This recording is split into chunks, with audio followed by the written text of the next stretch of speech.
We're back with my good friend, cosmetic dentist, Dr. Clint Newman. We're about to talk about the biggest issue that is affecting Americans' teeth today. But hey, really quickly before we get to that, I want to touch on something because a lot of times we don't talk much as doctors in personal life, and I got Clint here.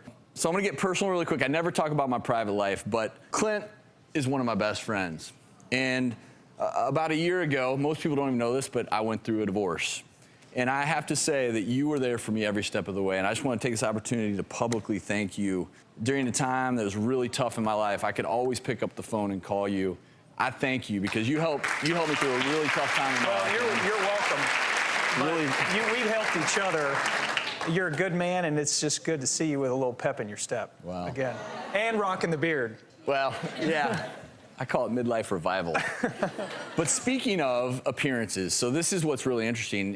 When I started hosting the show 8 years ago, I'm an ER doctor, never really thought about how oral health affects overall health. And we found now all these massive connections between oral health, diabetes, heart health. And then also I start to learn very quickly that my love affair with coffee and beer, all these things so acidic that this is really damaging my enamel. So talk about that, because I never thought about this big issue until probably 2 years into hosting the show. Most people don't. I mean, acid, people drinking acidic drinks, it's juices, diet sodas, sports drinks.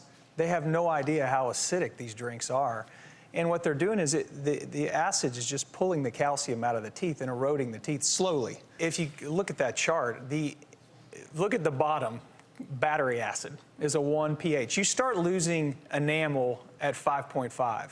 So anything below that marker, you can see is affecting your teeth in a negative way. The one that worries me, number one, the beer and wine at 4.0, that's below 5.5. But I've gotten into, I don't know about all you, I talk about a great alternative to soda is sparkling water. Mm-hmm. It's 3.9. Do I need to be worried about that? It depends on what you do after you drink.